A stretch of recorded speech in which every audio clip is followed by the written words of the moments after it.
pemirsa yang diberkati Tuhan, bertemu kembali dalam seri pelajaran Sekolah Sabat. Sebelum kita melanjutkan pelajaran Sekolah Sabat kita, mari kita undang Roh Kudus dalam hati kita melalui berdoa. Mari kita bersatu dalam doa. Tuhan Allah Bapa kami yang bertata dalam kerajaan sorga, terima kasih atas segala berkat-Mu yang telah Kau berikan kepada kami pada hari ini, sehingga kami dapat di sini berkumpul bersama-sama untuk mendengarkan sebagian dari firman-Mu. Tuhan, kiranya dengan pertolongan-Mu kami dapat mengerti dan kami dapat menjalankannya dalam kehidupan kami segala apa yang kami pelajari pada saat ini. Inilah doa kami ya Bapa, dalam nama Tuhan Yesus Kristus kami berdoa dan mengucap syukur kepadamu. Amin. Saudara sekalian, pelajaran Sekolah Sabat Kamis 20 Juni 2024 berjudul Seruan Nyaring. Untuk pelajaran kita pada saat ini, bacalah Wahyu 18 ayat 1 sampai 4, Habakuk 2 ayat 14 dan Matius 24 ayat 14. Untuk ayat yang pertama, kita buka dalam Wahyu 18 ayat 1 sampai 4. Kemudian daripada itu, aku melihat seorang malaikat lain turun dari sorga. Ia mempunyai kekuasaan besar dan bumi menjadi terang oleh kemuliaannya. Dan ia berseru dengan suara yang kuat, katanya, sudah rubuh Babel kota besar itu, dan ia telah menjadi tempat kediaman roh jahat, dan tempat bersembunyi semua roh najis, dan tempat bersembunyi segala burung yang najis dan yang dibenci. Karena semua bangsa telah minum dari anggur hawa nafsu cabulnya, dan raja-raja di bumi telah berbuat cabul dengan dia, dan pedagang-pedagang di bumi telah menjadi kaya oleh kelimpahan hawa nafsunya. Lalu aku mendengar suara lain dari sorga berkata, pergilah kamu hai umatku, pergilah daripadanya supaya kamu jangan mengambil bagian dalam dosa-dosanya, dan supaya kamu jangan turut ditimpa malapetaka-malapetakanya. Kemudian dalam Habakuk 2 ayat 14 mengatakan, sebab bumi akan penuh dengan pengetahuan tentang kemuliaan Tuhan seperti air yang menutupi dasar laut. Dan Matius 24 ayat 14 mengatakan, dan Injil kerajaan ini akan diberitakan di seluruh dunia menjadi kesaksian bagi semua bangsa, sesudah itu barulah tiba kesudahannya. Saudaraku sekalian, bagaimanakah ayat-ayat ini mengatakan bahwa pekerjaan Allah di bumi akan diselesaikan? Malaikat yang mengumumkan kejatuhan Babel memiliki otoritas yang besar. Seperti malaikat-malaikat dalam Wahyu 14, malaikat ini melambangkan para utusan manusia. Malaikat ini menyatakan kemuliaan Allah secara penuh sehingga menerangi seluruh bumi. Kata Yunani untuk otoritas atau kuasa dalam perjanjian baru adalah exousia. Kata ini seringkali merujuk kepada kemenangan Kristus atas pemerintah-pemerintah dan penguasa-penguasa alam maut.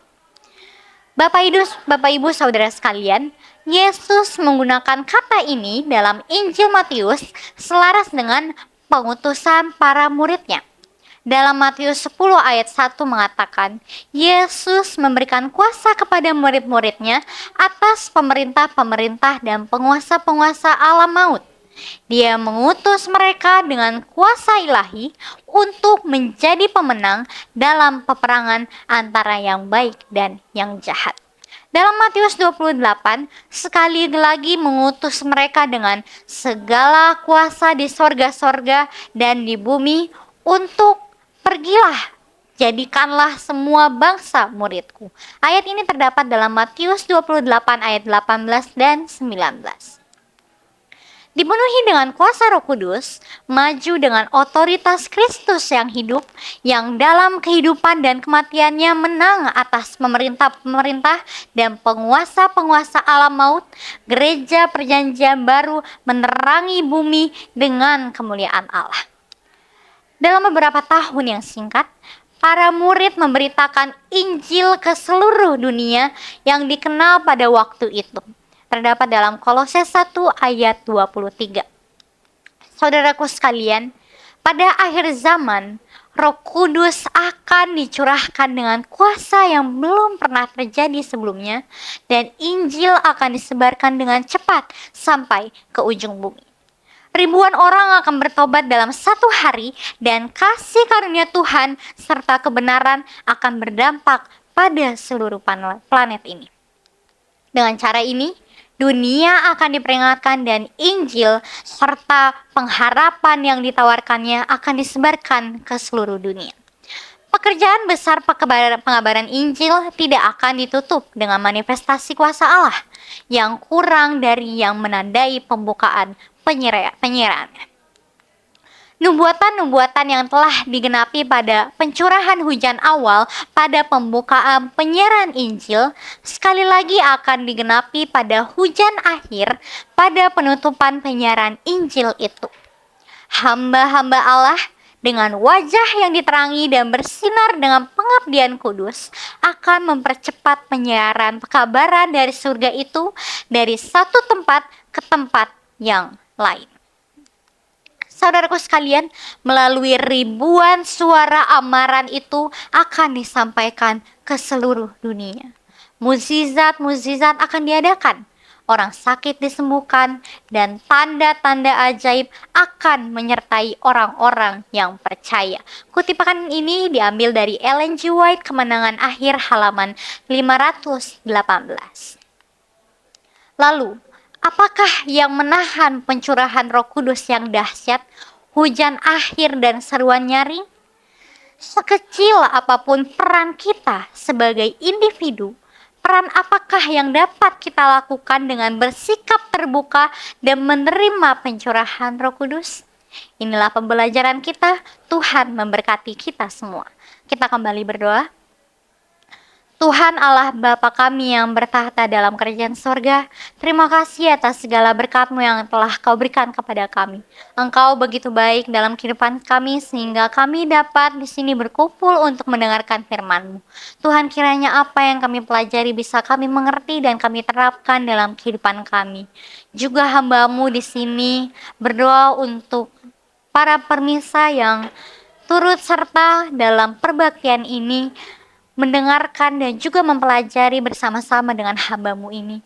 Tuhan, kiranya firman-Mu ini dapat menjadi kekuatan bagi kehidupan kami yang akan kami lalui setiap harinya.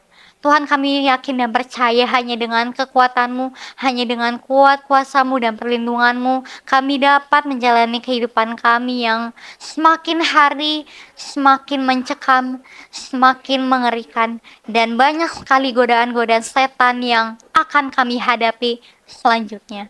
Tetapi kami yakin percaya bahwa Engkau turut serta dalam kehidupan kami, bahwa Engkau akan memegang tangan kami agar kami tetap selalu berada dalam jalan-Mu ya Bapa. Inilah doa kami ya Bapa, ampuni kesalahan dosa kami yang sengaja maupun tidak sengaja. Hanya di dalam nama Tuhan Yesus Kristus kami berdoa dan mengucap syukur kepadamu. Amin.